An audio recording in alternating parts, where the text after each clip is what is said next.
लुंडा के इस मुकाम पे हम खड़े हैं तो ये माहौल आप देख सकते हैं। यहाँ पे टेंट विलेज और दरिया के उस पार खड़ा डिनर का जो निज़ाम किया गया है, तो ये एक एडवेंचर है। हमारे साथ हमारे बहुत ही स्पेशल मेहमान हैं, मुजफ्फराबाद से आए हुए हैं। तो उनसे पूछते हैं कि कैसा रहा उनका ये सफ़र और कैसा फ़ील करते हैं यहाँ पे। अस्सलाम वालेकुम सर। जी वालेकुम सलाम। बिस्मिल्लाहिर्रहमानिर्रहीम। मेरी ज़िंदगी का जो बहुत ही एक यादगार इवेंट्स हैं उनमें से एक बहुत बड़ा इवेंट है। इसमें एडवेंचर भी है, नेचुरल ब्यूटी को देखने का बहुत करीब से मौका मिला है।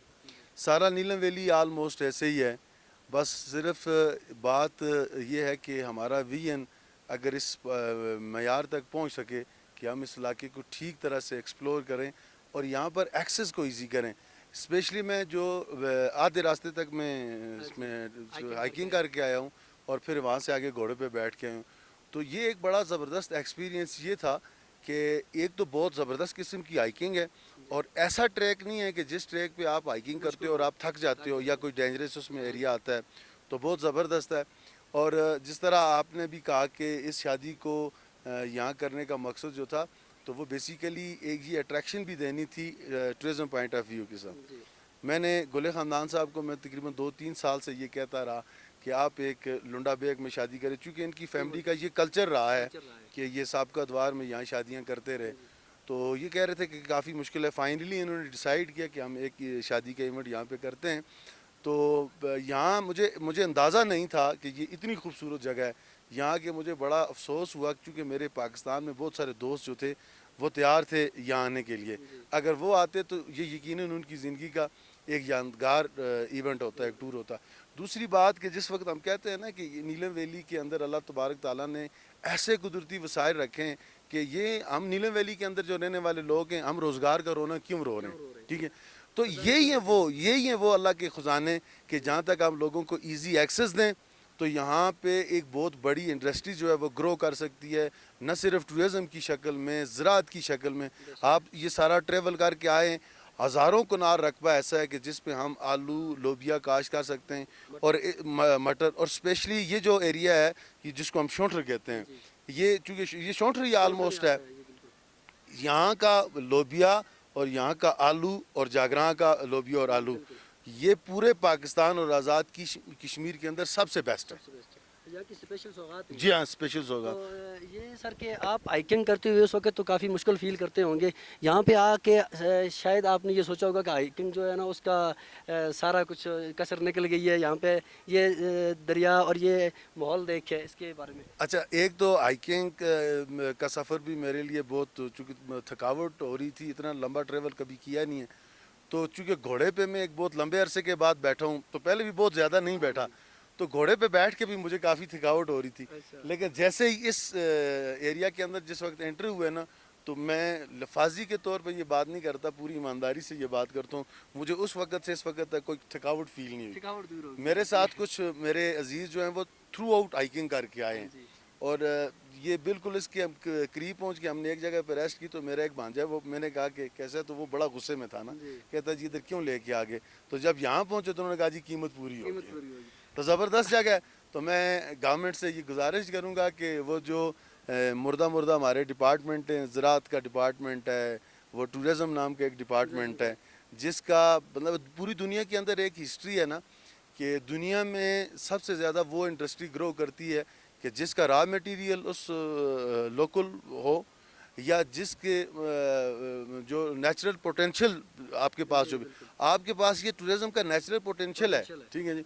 और हम बागम बाग हमने पिछले कई सालों से बागम बाग लगाई हुई है, दरियाए नीलम के किनारे मेन रोड के ऊपर टूरिज़्म को डेवलप कर रहे हैं।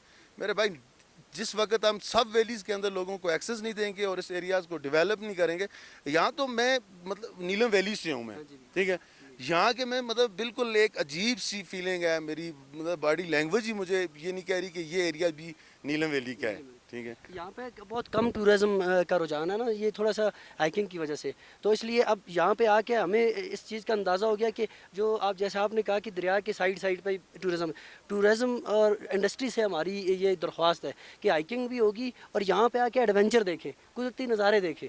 तो ये चीज़, इसके बारे में आप हुकूमत वक्त से या टूरिज़्म डिपार्टमेंट से क्या कहना चाहेंगे? मैं चूँकि इस हमारा जो बिज़नेस है वो टूरिज़्म से ही रिलेटेड है, ہم ہوٹلنگ لائن میں بزنس کرتے ہیں اسپیسیفک ٹورزم کے لیے. جی ایک تو میں نے اپنے تئیں یہ فیصلہ کیا ہے کہ اب اگر ٹورزم کھل گیا تو ہم جو ہائکنگ کرنے والے لوگ ہیں ان کے روٹس کو اس دفعہ چینج کریں گے. مطلب زیادہ تر لوگوں کا رجحان جو ہے وہ رتی کے لیے کرتا ہے, لیکن یہ ایریا جو ہے نا اس کو ایکسپلور کرنا آپ کے لیے زیادہ اس میں اٹریکشن بھی ہے اور تھوڑی ایزی, لمبا ہے ڈسٹینس کافی ہے, مطلب آپ نے پتہ, لیکن ایزی ہے اور اس میں لائف تھریٹ جو ہے نا وہ بھی کام ہے. تو ایک تو میں انشاءاللہ تعالیٰ اپنے جو ہمارا بزنس سیٹ اپ ہے اس کے تھرو ہم پلان کریں گے کہ اگلے 1 مہینے کے اندر 3-4 جو گروپس ہیں نا ان کا وزٹ کرائیں گے. میں گیا تو نہیں ہے, کہتے ہیں کہ عثمان بیگ جو ہے یہاں سے آگے ہے, جی ہاں, وہ کہتے ہیں کہ اس سے بہت زیادہ خوبصورت ہے. ابھی یہ ایک آبشار ہے جو یہاں کے لوگوں کے لیے شاید کوئی اتنی زیادہ اٹریکشن نہ رکھتی ہو, اور میں نے اس کے ابھی فوٹوگراف دیکھے ہیں, ویڈیو دیکھی ہے. تو ابھی ہم پلان کر رہے تھے کہ اندھیرا ہو گیا ہم وہاں جائیں, تو ہم کوشش کرتے ہیں. دوسری جو آپ نے جو گورنمنٹ کی بات ہے, تو گورنمنٹ سے ہم یہ گزارش کرتے ہیں, ٹورزم ڈپارٹمنٹ سے یہ گزارش کرتے ہیں, ان سے تو خیر ہم نے امید کی توقع نہیں ہے, تو میں پرائم منسٹر پاکستان سے یہ گزارش کرتا ہوں چونکہ ان کی دلچسپی بہت ہے اس کے ساتھ ٹورزم کے ساتھ, وہ تھرو چیف سیکرٹری ان سارے ایریاز کو جو ہے وہ ایک وزٹ کروائیں ایک ٹیم کے ساتھ. تو پراپر پلاننگ کے ساتھ اگر ہم روڈ انفراسٹرکچر کو ڈیولپ کر دیں اور اس کے لیے ہائکنگ کے لیے ٹریک جو ہے وہ پراپر بنا دیں, تو آپ دیکھیں نا کہ ایک تو آپ کا یہاں پہ industry in shape of guest houses grow کرے گی, اس کے ساتھ اور بہت سارے بزنس سٹارٹ ہو جائیں گے. آپ کے جو لوگوں نے یہاں پہ گھوڑے رکھے ہوئے ہیں کوئی بزنس نہیں ہے, شوقیہ طور پہ رکھے ہوئے, یہ بھی پیسہ کمانا شروع ہو جائیں گے. تو میں چیف سیکرٹری سے گزارش کرتا ہوں, اسپیشلی پرائم منسٹر پاکستان سے یہ گزارش کرتا ہوں, اور چونکہ ہم اسی پارٹی سے ہیں تو ہم یہ کوشش کرتے ہیں کہ ہم ریلیونٹ منسٹری کے تھرو, منسٹری کشمیر افیئر کے تھرو, ایک شاید ٹائم لگے بلکہ آپ لوگوں سے بھی ہم تعاون لیں گے کہ ایک 30 منٹ کی کم از کم ایک ڈاکومنٹری بنائیں اور جو پرائم منسٹر پاکستان تک بنائیں. مطلب مجھے بہت زیادہ یقین ہے کہ وہ اس ایریے میں جو ہے نا اپنی دلچسپی کریں گے, اور انشاءاللہ یہ نیلم ویلی اٹھے گا ایک دن ضرور انشاءاللہ. نیلم ویلی اٹھے گا. اور یہ تھے ہمارے ساتھ راجہ الیاس خان صاحب, رہنما تحریک انصاف ڈسٹرکٹ نیلم کے, اور انہوں نے بھرپور جو ہے ایک ریکویسٹ کی ہے پرائم منسٹر آف پاکستان کو, کیونکہ وہ زیادہ دلچسپی رکھتے ہیں. تو اسی امید کے ساتھ, اسی توقع کے ساتھ کہ وہ ہمارے اس نیلم ویلی پہ جیسے پہلے بھی اسمبلی کے فلور پہ بات کر چکے ہیں, اب انشاءاللہ ہماری اس ڈاکومنٹری پہ بھی ان کا توجہ ہوگی. تو اس امید کے اور اس توقع کے ساتھ کہ ہماری ٹورزم ڈپارٹمنٹ نیلم ویلی میں پھلے گا پھولے گا, اور یہاں کے لوگوں کا روزگار, سورس آف انکم اس ٹورزم سے جو وابستہ لوگ ہیں وہ انشاءاللہ پروان چڑھے گا. تو کیمرہ مین عبداللطیف خان کے ساتھ صدام مغل, ENN نیوز, کیل, لنڈا بیگ.